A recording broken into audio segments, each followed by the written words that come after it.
말씀은 누가복음 9장 10절부터 17절까지의 말씀. 누가복음 9장 10절부터 17절까지의 말씀 우리 함께 보도록 하겠습니다. 누가복음 9장 10절부터 17절까지의 말씀.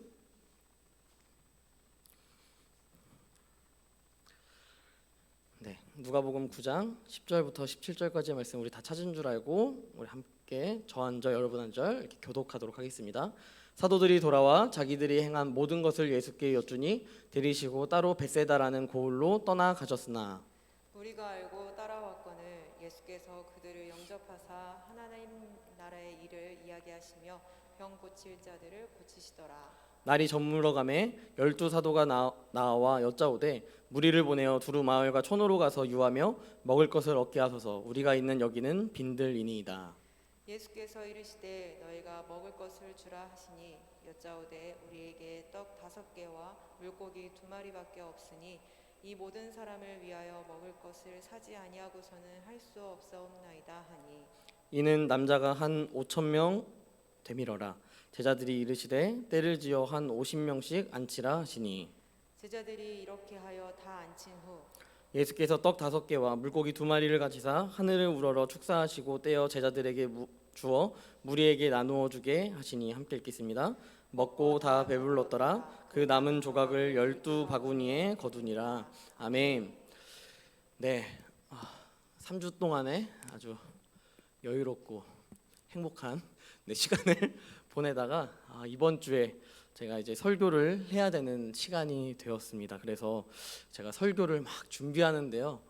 제가 설교 준비가 잘 안 되더라고요. 네, 진짜 한 3주 동안 설교를 안 하니까 내가 도대체 예전에 설교를 어떻게 했었지에 대한 그런 기억도 잘 안 나고요. 내가 도대체 어떠한 의도를 가지고 그런 설교를 했었지에 대한 내용들도 잘 기억이 나지 않는 그런 생각이 들었습니다. 그래서 제가 가장 원초적인 것으로 돌아가야겠다라는 생각을 하다 보니까 생각했던 것이 우리가 너무도 잘 알고 있는 오병이어의 사건, 이 물고기 2마리와 떡 5개로 5,000명을 먹이고 또 남자만 5,000명이었기 때문에 더 많은 숫자의 사람들을 먹이신 예수님의 그 이적의 사건을 통하여서 우리가 우리의 결핍을 조금 한번 생각해 봤으면 좋겠다라는 생각을 하게 되었습니다.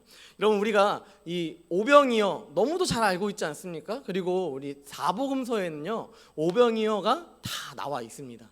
그만큼 이 성경, 신약 성경에 들어와서 오병이어만큼 그렇게 유명한 이적의 사건은 아마 없을 것 같습니다.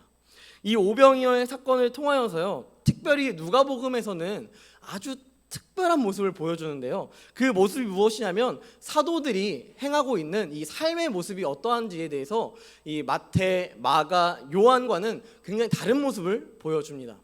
예수님은 누가복음에서 굉장히 많은 여러 번 그리고 많이 제자들을요 파송하셨어요.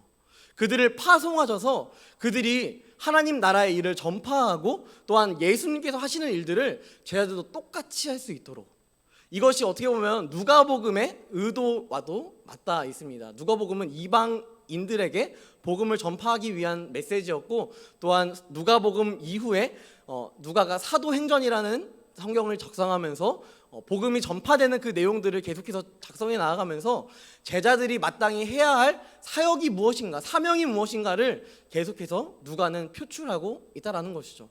예수님의 제자들이요, 이렇게 예수님께서 권세를 딱 주셨습니다. 그러니까 자신이 마을로 들어가서 막 복음을 전파하고 또 병 고치기 위하여서 기도를 하는데 병이 고쳐지는 거예요. 여러분, 내가 스스로 뭔가 딱 기도해서 병을 고쳤어요. 여러분, 이때 여러분들 어떤 마음이 드실 것 같으신가요? 여러분들이 갑자기 누가 아프대요. 그래서 딱 기도를 했는데 그 기도가 응답이 되고 누가 고쳐졌어요. 여러분, 이때 여러분 어떠한 반응을 여러분들은 하실 것 같으십니까? 고쳐졌네? 라는 이런 무모한, 너무 무미건조한 이런 반응이 아니라, 야, 하나님께서 하셨다. 와, 하나님께서 나의 기도에 응답하셨다 라는 것을 우리는 어느 정도 누리며 살아갈 것입니다. 그 흥분과 기쁨이 막 가득 차 있는 거예요. 그러면서 여러분, 이 앞절의 말씀에 보면요, 그 지역을 다스리고 있던 헤롯도요, 아니 도대체 예수가 어떤 사람이길래 저 제자들까지도 저런 일을 할 수 있지? 라는 이야기를 막 듣고 있는 거예요. 제자들이 어깨가 막 올라가고 있는 그런 상태였습니다. 야, 나도 예수님처럼 병 고쳐봤어. 이런 이야기를 하면서 제자들이 막 삼삼오오 다시 모이기 시작했습니다. 그래서 파송하고 난 이후에 예수님한테 나와서 이제 무엇을 하려고 하냐면요, 10절 말씀해 보니까 이렇게 나와 있어요. 사도들이 돌아와 자기들이 행한 모든 것을 예수께 여쭈니, 자기가 행하였던 이 모든 일들, 내가요 예수님 갔는데 하나님 나라의 복음을 전파하니까요 그 사람들이 듣더라고요. 예수님, 제가요 어떤 병자가 왔길래 예수님이 행하시는 것처럼 기도했더니요 그 사람이 나았어요. 이런 이야기들을 막 하고 싶어서 제자들 12명의 제자들이 함께 막 모여서 예수님 앞에 막 나아가고 있다는 것이죠. 그들은 지금 아주 흥분한 상태입니다. 예수님, 막 자기에 대한 자랑을 하고 싶고 어필을 하고 싶고 이러한 상황이 바로 제자들의 모습 가운데 있었다라는 것이죠. 이 경험한 것을 빨리 말하지 않고서는 내가 너무도 안타까워서 빨리 이 은혜의 놀라운 경험들을 전파해야겠다라는 이 마음을 가지고 예수님 앞에 나아갔다는 것이죠. 자, 예수님께서 이 마음을 너무나 잘 알고 계셨어요. 이들이 이렇게 자랑하고 싶은 마음을 굉장히 잘 알고 있었습니다. 그래서 예수님께서 그들과 함께 다른 곳으로 떠나가십니다. 어디로 떠나가시냐면요, 따로 벳세다라는 지역으로 떠나가신다라는 것이죠. 여러분, 이 벳세다라는 지역 어딘지 아시나요? 네, 갈릴리 북쪽에 있는 어부들이 많이 살고 있는 그런 마을이었습니다. 그러니까 어촌적으로 굉장히 유명했던 그런 마을이었겠죠. 갈릴리 마을을 통틀어 갈릴리 호수를 싸고 있는 마을 중에 하나가 바로 이 벳세다라는 지역이었습니다. 게다가 이 벳세다는요, 우리가 아실지 모르겠지만 이 벳세다의 이름의 의미는 어부의 집이라는 의미를 가지고 있습니다. 이 어부의 집 벳세다, 여러분 벳세다가요 제자들한테는 굉장히 익숙한 장소였습니다. 왜냐하면 제자들 중에 많은 사람들이 직업이 뭐였죠? 어부였지 않습니까? 어부, 이 어부들의 웬만한 사람들의 고향이요 다 벳세다였어요. 베드로, 뭐 그 형제, 그리고 세베대의 아들들, 뭐 이런 사람들도 다 이 벳세다가 그들의 고향이었습니다. 그러니까 어떻게 보면 굉장히 익숙한 지역으로 다시 돌아가서 자신의 사역들을 막 이야기하게끔 만드는 그런 상황 가운데 있었다라는 것이죠. 벳세다는요 어부의 지역이었기도 했지만 굉장히 작은 지역이었습니다. 그래서 많은 사람들이 들어갈 수 있는 지역은 아니었습니다. 그런데 그 지역, 벳세다라는 지역으로 막 가고 있는데요, 많은 사람들이 이 예수님과 제자들이 벳세다로 가신다라는 이야기를 듣고 그 이야기를 들은 이후에 그를 쫓아 벳세다로 향하고 있었습니다. 여러분, 아까도 이야기했지만 남자만 5,000명이었습니다. 벳세다라는 지역에서요 그 정도의 인원수를 어떻게 채워주거나 그 마을 안에서 5,000명이라는 그 사람들이 바글바글하게 있을 수 없을 정도로 아주 좁은 지역이었기 때문에 이 곳에서 있지 못하고 외부로 다시 나와서 예수님께서 그들과 교제를 다시 나누고 계신다라는 것이죠. 여러분, 제자들은 어땠을까요? 마치 번호표를 뽑고 쟤네들 가면 내가 엄청 놀라운 일 했으니까 빨리 얘기해줘야지, 이런 마음들이 그들 안에 가득했을 것입니다. 또한 병자들은요 이런 마음이 있었을 거예요. 내가 제발 이번에는 나의 병을 좀 고침받고 싶다, 내가 아픈 이 병을 제발 좀 고침받고 싶다라는 마음이 굉장히 컸을 것입니다. 그래서 예수님께서요 이 11절 말씀해 보니까 그 병자들을 막 고치시는 거예요.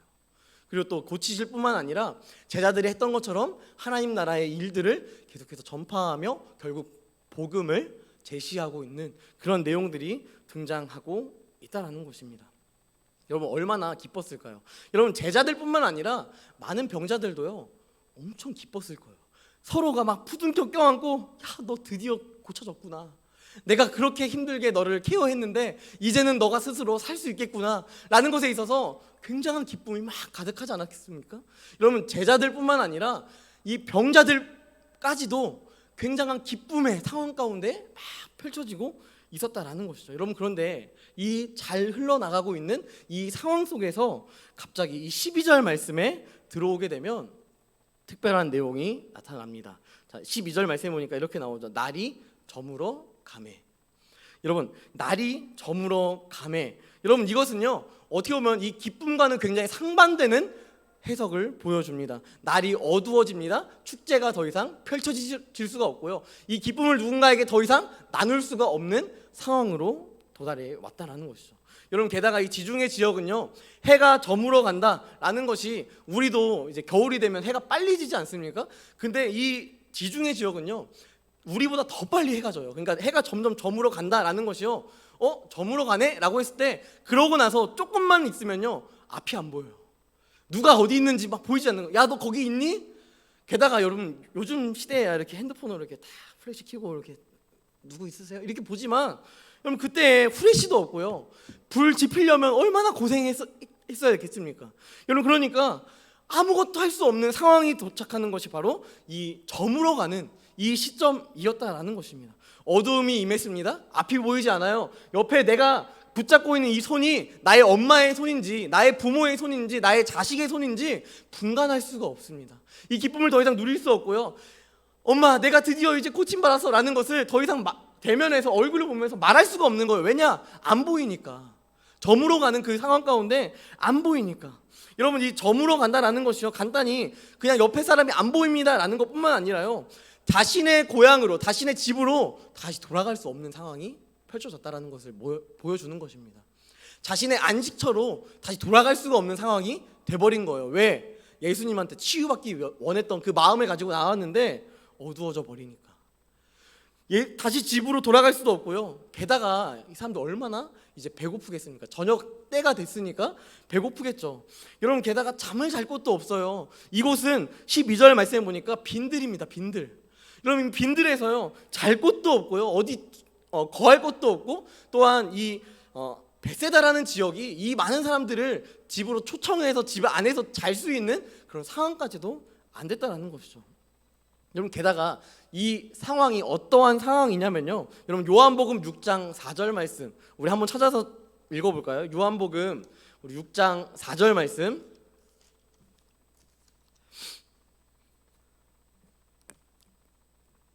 네, 우리 오병이어의 동일한 본문인데요, 요한복음 6장 4절 말씀에 이렇게 나와 있습니다. 마침 유대인의 명절인 유월절이 가까운지라.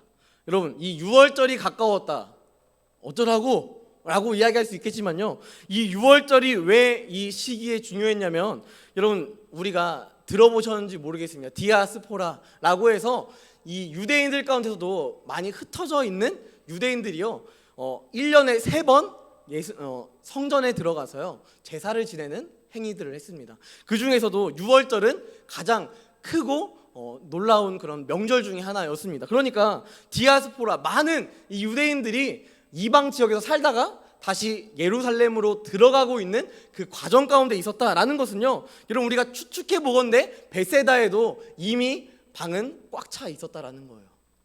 이미 북쪽에서 있는 이 아수르와 바벨론 지역에서 살고 있었던 이 많은 유대인들, 이 시기에는 로마였겠죠. 이 로마에서 건너서 다시 하나님께 예배하려고 오고 있는 이 이스라엘 민족들이 내려오다가 거쳐야 했던 다양한 지역 중에 하나가 벳세다라는 지역이었다라는 것입니다. 이 지역에 들어가서 머물고 있었기 때문에 이 사람들이 5,000명, 그리고 기본적으로 10,000명은 될 것이다 라고 추측하거든요. 10,000명이 들어가서 잘 수 있는 그런 공간은 없었다라는 것이죠. 이런, 어떻게 보면 이 요즘 시대에 휴가철 같은 그런 개념인 것 같습니다. 여러분, 50만 원 막 이렇게 해요. 막 풀빌라 막 이런 거 빌리려면요, 휴가 기간에 뭐 50만 원 막 이렇게 하잖아요. 근데 그것도요, 자리가 없어요. 여러분, 요즘 휴가 가셨어요? 네. 휴가를 가려고 해도요, 갈 수가 없어요. 이미 예약이 꽉 차 있어가지고. 여러분, 그 정도로 비싼 값을 지불하면서까지도 휴가를 막 떠나는 현대 시대의 사람들처럼 이 사람들도 6월절에 예배를 드리기 위하여서 예루살렘으로 오고 있는 이 상황이 굉장히 이제 꽉 차 있는, 벳세다라는 마을에도 꽉 차 있는 그런 상황이었다라는 것입니다. 여러분, 올해 8월 8일 여러분, 어떤 일이 있었습니까? 네. 8월 8일 날 우리 준영 형제가 좀 많이 겪었을 것 같아요. 8월 8일 날 무슨 일이 있었죠? 네, 강남에 홍수가 아주 물파티가 났었습니다. 제가 이 날을 왜 기억하냐면요, 제가 그 오전에 라식을 했어요. 라식을 하고 집에 갔는데요, 와, 이렇게 물파티가 났을 거라고는 정말 상상도 못했고요. 뭐 영상 보니까 어떤 사람 뭐 그 강남 그쪽에서 차 위에 올라가서 사진 찍기도 하고, 뭐 어떤 사람은 수영하는 사람도 있고, 막 별의별 사람들이 다 있더라고요. 여러분, 그런데 이런 상황 가운데 저도요, 다음 날 이제 강남에 다시 가야 됐어요. 눈을 또 이렇게 확인을 해야 되기 때문에. 그럼 가는데요, 오산에서 버스를 딱 타고 강남 가려고 버스를 딱 탔는데요, 강남 가는 게 얼마나 걸렸는지 아세요, 여러분? 3시간 걸렸어요. 3시간. 네. 아니, 버스가 고속도로를 들어가질 못하는 거예요. 그 너무 많은 차들 때문에. 여러분, 그런 상황들이 막 있다 보니까 와, 이게 진짜 난리였구나. 나는 뭐 강남에 없었지만, 여러분, 제가 뭐 이거 지금 나 라식했다 자랑하는 건 아니고요. 여러분, 제가 이걸 왜 얘기하냐면요, 이 강남에 막 엄청난 물 홍수가 막 터지고 막 물이 안 빠져나가지고 막 난리가 났을 때, 여러분, 그때 강남에 많은 이 숙소들이요, 이 모텔이라든지 호텔이라든지 이런 곳들이 기본적으로 2배에서 3배 정도의 가격을 올려서 받는 그러한 모습을 보여줬다라고 합니다. 여러분, 그러니까 강남에서 막 퇴근하고 싶은데 물이 너무 많고, 또 이제 숙소 같은 데서 자고 싶지만 너무 비싸가지고 뭐 그냥 퇴근을 안 하고 그냥 직장에서 자는 뭐 그런 케이스도 있었다라고 이야기를 합니다. 여러분, 이러한 상황이요, 지금 우리가 보고 있는 이 말씀 오병이어의 기적 가운데 동일한 상황으로 지금 표출되어 있다라는 거예요. 얘네는 갈 데가 없어요. 10,000명을 어디서 재울 겁니까? 예수님이 갑자기 탁 하면은 딘들에서 갑자기 막 집이 막 생겨가지고 초자연적으로 갑자기 그 집에서 야, 들어가서 자라, 이렇게 하지 않는 이상 이게 가능하겠습니까? 근데 그것도 안 하시잖아요. 네, 그런 모습 가운데 나타나는 이 모습들, 이 빈들인 상황, 허허벌판이고, 여러분, 게다가 이 사람들이요, 병자였잖아요. 이 병자들이 기본적으로 유대 사회에서는 굉장히 배척당하고 또 같은 무리에 속하지 않는 부류에 속하기 때문에 이들은 사회생활도 제대로 못했을 거예요. 그러니까 뭐가 없었겠어요? 돈이 없어요. 이들은 마을에 가서요, 야, 미안한데 내가 담보로 이거 좀 맡겨놓고 먹을 것 좀 줄래? 라고 이야기해도요, 맡겨놓을 담보가 없는 상황입니다.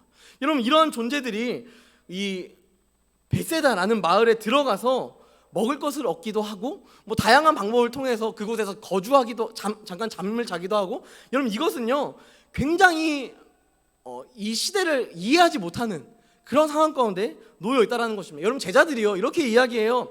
이 사람들을 마을과 촌으로 보내서요, 먹을 걸 좀 먹게 해주세요. 예수님 앞에 이렇게 아주 당당하게 이야기합니다. 근데 여러분, 이 이야기가요 굉장히 합리적이잖아요. 어떻게 보면 이 5,000명, 10,000명이나 되는 사람을 갑자기 어떻게 먹여요? 여러분, 그런데 이것은 합리적인 이야기였지만 그 합리적임에도 불구하고 굉장히 현실적이지 못한 대안을 이 제자들이 하고 있었다라는 것이죠. 이들은 가난합니다. 이들은 맡길 것이 없습니다. 또한 이들을 품어줄 방에 한 칸이 없습니다. 이 베세다, 아주 작은 마을이었기 때문에 아무리 껴서 잔다라고 할지라도요, 그곳에 껴 들어갈 그런 자리가 없다라는 거예요. 여러분, 그런 상황 가운데 그런 자들한테 여러분, 예수님 앞에, 야, 예수님, 저들을 마을로 들어가게 해서 거기서 먹게 해주십시오 라고 이야기하는 것은요 굉장히 잘못된 그런 이야기였다라는 것을 우리는 생각해 볼 수 있다라는 것이에요. 왜? 6월절 기간이었기 때문에. 다른 기간이었다면, 혹은 그런 명절이 아니었다면 이것은 굉장히 합리적이고 현실적인 대안이었겠지만 이것은 굉장히 비합리적인 상황이었다라는 것입니다. 여러분, 이런 자들에게 마을로 들어가서 먹을 것을 얻게 하십시오라는 것은 이들을 쉽게 말하면 이 지금까지 받았던 이 병고침으로 인해서 막 기뻐하다가 예수님, 얘네 마을로 가서 먹게 하세요 라고 했을 때 예수님께서 야, 너네 마을로 가서 먹어라 라고 이야기하면요, 이 기쁨이 한순간에 증발돼 버리는 그런 상황으로 처해져 버린다라는 것입니다. 여러분, 이런 모습을 두고 우리는 이 12제자, 그럼 과연 뭐라고 할 수 있을까요? 여러분, 이 말이, 이 생각이 다소 현실적이진 않지만, 여러분, 우리가 그 자리에서 우리가 그 12제자라면, 혹은 무언가 제안을 해야 하는, 대안을 설명해야 하는 사람이라면, 여러분, 어떻게 그 대안을 마련하시겠습니까? 베세다 꽉 차 있습니다. 빈들입니다. 먹을 것도 없습니다. 물고기 2마리, 보리떡 5개밖에 없습니다. 여러분도 어떤 대안을 과연 이들에게 설명할 수 있으시겠습니까? 저라도요, 어떠한 대안을 마련하지 못할 것 같습니다. 저도 어떠한 대안을 쉽게 그들에게 이야기하지는 못할 것 같습니다. 하지만 분명한 것은요, 제자들도 또한 그 많은 병자들 그리고 10,000명이나 되는 많은 사람의 숫자들도요, 모두 다 한 가지를 겪고 있었는데 그것은 바로 결핍이었습니다. 결핍. 어떠한 결핍? 12제자는요, 이들 먹일 게 없는데 어떡하지? 에 대한 결핍. 또한 무리들은 내가 먹을 게 없네. 내가 집에 돌아갈 수도 없네. 내가 거할 곳도 없네. 내가 아무것도 없네. 에 대한 결핍을 그 아주 영광스럽고 기쁜 상황에서 결핍의 순간으로 확 바뀌어버리는 순간이 바로 이 순간이었다라는 것입니다. 여러분, 이 제자들의 의견도요 굉장히 합리적입니다. 물고기 2마리와 떡 5개는요 이 당시 시대로 봤을 때 13명, 예수님의 제자들 12명과 예수님 이 13명이 먹기에도 부족한 양식이었습니다. 그렇기 때문에 이들을 빨리 다른 데로 보내는 게 이들에게 맞다라고 생각할 수 있을 것 같습니다. 여러분, 사람은요 누구나 결핍이 있습니다. 사람은 누구나 결핍을 또한 경험하며 살아갑니다. 병들었던 병자들에게 병을 고쳐주신 이 놀라운 일을 경험했지만, 이 기쁨이 있었지만 그 기쁨 이후에 다시 또 한 번 결핍을 경험하고 있습니다. 제자들 또한 자신이 병을 고치는, 예수님처럼 병을 고치는 놀라운 일을 하고 있지만 그 놀라운 일을 행한 이후에 예수님과 함께 많은 사람들이 오는 이 현장 가운데 결핍, 내가 저들을 어떻게 먹이지? 내가 저들한테 어떻게 얘기해야 되지? 이러한 부분에 대한 결핍을 공통적으로 경험하고 있었다라는 것이죠. 여러분, 그런데요, 이들만 결핍을 느끼고 있었을까요? 그럼 저는 이 본문을 통하여서요, 우리 예수님도 결핍을 느끼고 있다고 생각합니다. 예수님이 이런 마음이 아니었을까요? 너네가 병 고쳐봤잖아. 너네가 병 고침 받았잖아. 그럼 너희는 내가 누구라고 생각해? 너네는 내가 누구라고 생각해? 여러분, 이 믿음에까지 경륜이 이르지 않는 믿음을 살아가고 있는 제자들과 이 병자들의 모습을 바라보니까 예수님 답답한 거예요. 예수님도 왜 이렇게 나를 믿지 못하지? 에 대한 결핍을 느끼고 있었다라는 것입니다. 여러분, 사복음서를 보면요, 믿음에 대한 내용이 등장합니다. 여러분, 그 중에서 예수님은요 믿음에 대해서 아주 강하게 칭찬한 사람이 있었습니다. 바로 백부장. 백부장 이방인이었습니다. 백부장은 로마의 군인이었기 때문에 이방인이었습니다. 그런데 이 백부장이 예수님께 찾아와서 이렇게 이야기합니다. 주님, 제 하인이요 죽게 됐는데, 너무 아픈데, 중풍병으로 아파하는데 이 중풍병에 걸린 우리 하인을 좀 고쳐주세요 라고 이야기합니다. 그때 예수님께서 그래? 그럼 내가 가서 고쳐줄게 라고 이야기하시죠. 그때 어떻게 이 백부장이 반응하는지 여러분 아시나요? 네, 아시나요? 네, 예수님 앞에 이 백부장이 이야기합니다. 주님, 저도요 제 밑에 하인이 있어요. 제가 그 하인한테 뭐 하라고 말하잖아요. 그거 다 해요. 그런데 예수님, 저희 집에 오시는 거 저 너무 부담되거든요. 그러니까 지금 명령만 하셔도 내 하인이 고침받을 것을 믿습니다. 그럼 이게 이 많은 유대인들과 이방인들이 함께 하고 있는 이 상황에서 예수님께서 내가 이만한 믿음을 보지 못하였다라고 고백하는 모습입니다. 여러분, 백부장은요 다른 것 모르겠습니다. 병 고치는 것, 이것에 집중한 것이 아니라, 여러분, 백부장이 집중했던 것은 예수가 어떤 분이신가, 예수가 정말 하나님의 아들이신가, 예수가 정말 그리스도신가, 여러분 이것에 집중하여 살아갔기 때문에 이 백부장이 굳이 자기네 집에 들어가지 않을지라도 주님, 당신이 어떤 분이신지를 내가 믿고 내가 알기 때문에 명령만 하시면 그 명령을 통하여서 주님께서 하나님의 아들이시기 때문에 그것이 이루어질 것을 믿습니다. 여러분, 이 믿음이 있다라는 것이죠. 여러분, 이와 상반되는 믿음, 우리가 지금 본문에서 살펴보고 있는 제자들의 믿음입니다. 제자들은 예수님과 함께 바다 위로 가고 있었습니다. 바다 위를 배를 타고 가고 있었는데요, 이 어부들이 풍랑이 일고 두려움 가운데 막 나타나니까 여러분, 이 예수님께서 주무시는 것을 보고 제자들이 막 깨우죠. 막 깨우면서 예수님한테 이렇게 이야기합니다. 주님, 저희가 죽게 됐습니다. 주님 왜 안 살피세요? 주님 제가 죽게 됐습니다. 라는 것을 계속해서 거듭하여 이야기합니다. 여러분 그 말씀의 끝이 무엇인 줄 아십니까? 예수님께서 풍랑을 잠잠케 하고 또 다시 잘 그 건너 마을로 들어갈 수 있도록 인도하셨습니다. 그 이후에 제자들의 이 표현이 무엇이냐면요, 바로 이렇게 등장합니다. 그가 누구이기에 바람과 물을 명하여 순종하는가. 그럼 제자들은요, 예수님이 아직도 누군지 몰라요. 예수님이 아직도 누구인지를 정확하게 알지 못하고 있습니다. 예수님은 병 고쳐주는 사람인가 보다. 예수님은 그냥 메시아로 이 땅 가운데 왕으로 오신 사람인가 보다.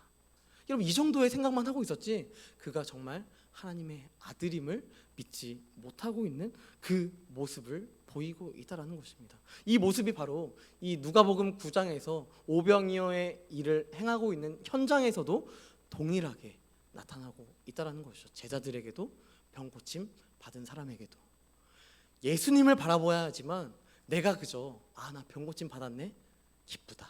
그럼 이것에 목매어 살아가다가 예수님을 못 보는 거예요. 예수님 저희가 이제 먹을 것이 없으니 어떻게 해야 합니까?에 대한 질문조차 하지 않습니다. 여러분 이 제자들이요, 예수님 이 상황에서 저희가 어떻게 해야 될까요? 주님은 하나님의 아들이시니까 답안을 좀 주세요 라는 질문조차 하지 않습니다. 주님 그냥 제자들 빨리 좀 마을로 들여보냅시다. 여러분 무리들은 그것조차 하지 않는, 그저 자신이 병 고침을 받았다라는 것에 있어서 기쁨만 토로하고 있는 그런 상황 가운데 있다라는 것입니다. 여러분 이것이 우리에게 있어서 믿음의 모습이 아닐까 생각됩니다. 우리의 연약한 모습, 우리의 부족한 모습, 예수님이 우리 가운데 지금도 살아 계셔서 하나님 우편에서 우리를 위해서 중보기도 하고 계시고 우리를 향하신 기도에 응답하시기 원하셔서 우리가 우리의 힘으로 할 수 없기에 예수 그리스도의 이름으로 기도합니다 라는 이 기도를 통하여서 주님께서 우리의 기도를 들으시고 또한 그 기도를 통하여서 하나님께서 응답하실 것을 우리가 믿어야 하지만 그 믿음이 너무도 나약하고 너무도 부족해서 우리가 오히려 기도하지 않고 말씀 보지 않고 하나님 앞에 하나님을 더욱더 따르지 않는, 제자가 되지 않는 그러한 모습으로 우리가 살아가고 있지 않은지 우리의 삶을 다시 한번 되돌아볼 필요가 있다라는 것입니다. 여러분 이 말씀에 나타나는 결핍한 자가요, 바로 저와 여러분입니다. 저와 여러분은 누구나 결핍이 있는 존재입니다. 내가 아무리 노력해도요 이 결핍을 막 채워나갈 수가 없어요. 채워나간다 한들 그 하나를 채웠더니 또 다른 결핍이 나한테 찾아와서 이것도 해야 되네. 그 결핍을 또 채웠더니 또 다른 결핍이 나한테 찾아와서 이것도 채워야 되네. 우리에게 마치 미션을 깨게 만드는 그런 상황으로 우리에게 다가온다라는 것입니다. 여러분 직장인들 얼마나 이 결핍으로 매일매일을 또 살아가고 있습니까? 또한 취준생들도 여러분들 각자마다, 또한 대학생들은 대학생마다 저마다의 다양한 결핍들이 우리 안에 존재할 것입니다.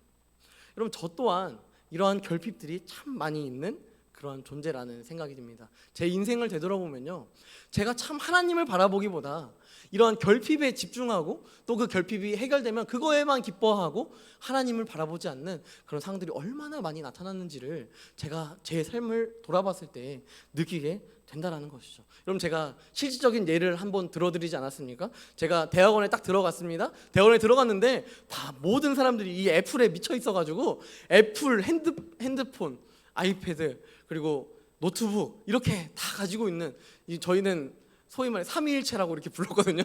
네, 부자 삼위일체 이렇게 불렀어요. 이 삼위일체를 완성해야 졸업할 수 있다 이런 장난으로 얘기를 하는 그런 상황이었습니다. 그래서요 제가 1학년 때 아이폰을 샀고요. 제가 2학년 때 아이패드를 바꾸고 3학년 때 또 맥북을 샀습니다. 여러분 그렇게 딱 샀는데요. 그렇게 샀으니까 제 안에 막 기쁨이 있을 줄 알았는데요. 새로운 고민이 생기고 새로운 결핍이 제 안에 생겼습니다. 제가 3학년 때 결혼했거든요. 결혼을 하려고 하다 보니까 내가 이 세 가지를 다 질렀더니 돈이 없는 거예요. 이런 현실들이, 이런 상황들이 막 나타나니까 또 다시 결핍이 있네 라는 생각들이 제 안에 들기 시작하더라고요. 또 결혼을 하고 나서요. 제 아내 저희 아내랑 합의가 되지 않았지만 제가 얘기합니다. 네. 3년 동안에 2019년 10월에 결혼해서 지금 2022년까지 살아가면서 제 안에 있었던 결핍 한 가지는 자녀가 없다라는 결핍이었습니다. 그게 여러분이 생각하는 그 결핍의 정도, 여러분들이 생각하는 결핍의 정도보다 더 높은 정도의 결핍을 전 굉장히 많이 느꼈습니다. 그래서 진짜 많이 힘들었거든요. 게다가 저희 교회가 우리 박진호 집사님도 계시지만 우리 기본적으로 3명 낳는 이 교회에서 목사가 자녀가 없으니까 되게 위축되고 되게 힘든 거예요. 그래서 제가 막 이런 생각이 드는 거야. 내가 너무 부담되니까 교회를 바꿔야겠다. 교회를 옮겨야겠다. 이런 생각까지 들 정도로 제 마음에 결핍이 있으니까 그 내 자녀가 없다? 이것으로 인하여서 너무 힘들고 마음이 아프고 또 이 교회 오는 것이 그렇게 행복하지 않고 이런 마음들이 제 안에 실질적으로 막 들어오기 시작했습니다. 그 결핍을 제가 진짜 뼈저리게 막 느끼기 시작했습니다. 그러면서 내가 어떻게 해야 될까에 대한 그런 고민들을 막 여러 가지를 하고 또 인간적으로 할 수 있는 방법들을 참 많이 사용했습니다. 그런데요, 참 감사한 게 우리 권사님들이 갑자기 저한테 이런 이야기를 하는 거예요. 제가 올해 갑자기 저한테 이런 이야기를 하는 거예요. 우리 권사님들이 지금 기도하고 있는데 우리 목사님 가정에 자녀가 있을 수 있도록 기도하고 있습니다. 라고 이렇게 이야기를 하는 거예요. 여러분, 근데 제가 깜짝 놀랐어요. 왜냐면요, 여러분, 그때 제가 저희 아내가 이제 4주차를 맞이했던 시기였거든요. 그때 굉장히 조심스러웠습니다. 누군가한테 말하기가 굉장히 조심스러워. 초기다 보니까 너무 부담되고 되게 어렵게 가진 아이이기 때문에 되게 말하기가 되게 어려운 거예요. 누군가한테 말하기도 어렵고 또 가족들한테 말하기도 쉽지 않은 그런 상황 가운데 있었습니다. 그런 결핍들을 경험하고 있었는데 기도해주고 있다라는 이 이야기와 함께 우리 아내가 임신이 되는, 그래서 지금 10주를 맞이하고 있는데 이렇게 과정들을 막 거치면서 제 안에 드는 생각들이 무엇이냐면 제가 이 자녀를 낳고 싶은 이유에 대해서 생각해 봤어요. 왜 내가 애를 낳고 싶지? 왜 내가 자녀를 갖고 싶지?에 대한 생각을 했을 때요, 제 안에 드는 첫 번째 생각은 이거였습니다. 많이 낳으시니까 나도 하나는 낳아야겠다. 네, 이런 생각. 두 번째 생각 뭐였는지 아세요? 내가 늙으면 나의 노후를 책임질 자녀가 있어야 되지 않을까? 네, 이런 생각들이 막 드는 거예요. 그런 생각으로 제가 처음에 그런 마음이 들었었는데요. 제가 진짜 3년 동안의 그 과정을 거치면서요, 제가 제 안에 바뀌었던 마인드는 무엇이냐면 하나님이 허락하시면 주시는 거다. 하나님이 허락하시면 나에게 허락하시는 거다. 하나님이 나의 자녀의 생명의 주인이시다. 이것을 내가 인정하니까, 이것을 내가 정말 감당하기 어려웠는데 그것을 내가 인정하니까, 왜 제가 이것을 감당하기가 어려웠냐면요, 제가 이렇게 고백하면 하나님이 더 안 주실 것 같은 거예요. 내가 원하는 타이밍이 안 주실 것 같으니까 이유로 말을 할 수도 없는 그런 상황 가운데 놓여 있었는데, 내가 끝까지 몰리니까 그 결핍이 진짜 0%가 아니라 마이너스 100%까지 내려가 버리니까 그때야 비로소 제가 봤던 것이 무엇이냐면 예수 그리스도를 보게 되었다는 것입니다. 여러분, 저도요, 여러분들도 다 결핍을 가지고 있습니다. 그 결핍 가운데 여러분, 그 결핍에만 집중하면요, 우리는 그 결핍에 빠져가지고 그 결핍의 노예가 될 수밖에 없습니다. 하지만 그 결핍 가운데 그 결핍을 해결하실 분이 우리 아버지 하나님이시라는 것을 우리가 믿고 또한 신뢰하고 살아간다면요, 우리 가운데 그 결핍이 더 이상 결핍으로 보이지 않은 순간이 있을 것입니다. 또한 그 결핍이 우리 가운데 찾아왔을 때 내가 해결하려고 번번이 노력하는 것이 아니라 이제는 나의 힘을 빼고 하나님 앞에 나의 모든 주권을 맡겨드리는 그러한 인생이 우리 가운데 펼쳐질 것입니다. 여러분, 누구에게나 결핍은 있습니다. 잘생겼든 못생겼든, 키가 크든 작든, 어떠한 환경 가운데 처해 있든 누구에게나 결핍은 있습니다. 그 결핍 가운데 무엇을 의지하느냐, 또한 무엇에 나의 삶을 맡겨드리느냐, 여러분, 이것이 우리에게 있어서 가장 중요한 포인트가 될 것입니다. 여러분, 우리의 결핍을 주님께 맡겨드리십시오. 우리의 결핍을 주님께 내어드리십시오. 그때에 주님께서 일하십니다. 어느 때예요? 날이 저물어 갈 때. 우리가 정말 해결하지 못할 것 같을 때, 우리가 빈들에 있는 것 같고 아무도 나를 도와주지 않는 것 같은 그 순간에 주님께서 우리 가운데 도와주실 것입니다. 이것을 의지하며 또한 믿으며 살아가는 더운 사랑교회 모든 성도들, 청년들이 되기를 주님의 이름으로 간절히 축복합니다. 이 시간 함께 찬양할 때 우리 마음이 상한 자를 함께 찬양하며 나아갔으면 좋겠습니다.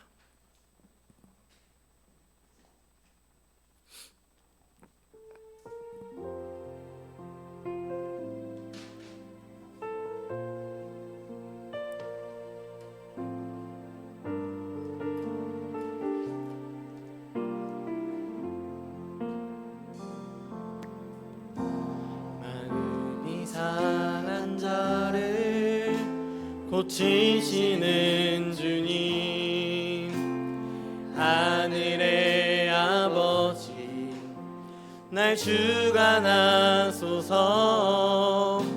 주의 길로 인도하사 자유케 하소서. 새 일을 행하사 품게 하소서. 의에 줄이고 목이 마르니 성령의 길을 부소서.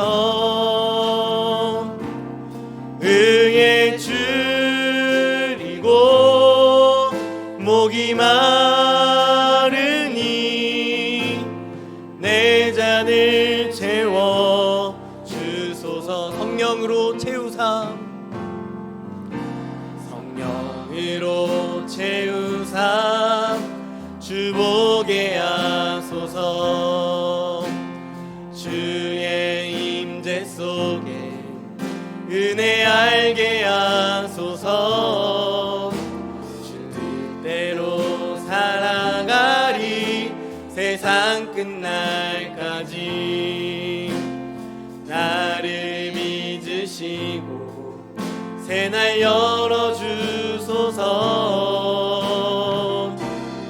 의에 줄이고 목이 마르니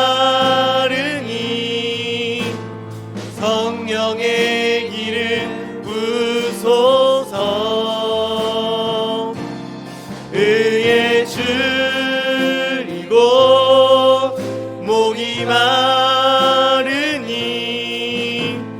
내 잔을 채워 주소서. 이 시간 함께 기도했으면 좋겠습니다. 함께 기도할 때 이런 찬양의 가사처럼 마음이 상한 자를 고치시는 분 오직 주님이십니다. 여러분들 안에 다양한 결핍이 있고 다양한 필요가 있고 또한 채워야 할 것들이 있지만 여러분, 그것들을 채우기에 앞서서 우리가 먼저 해야 할 것은 주님께 기도하는 것입니다.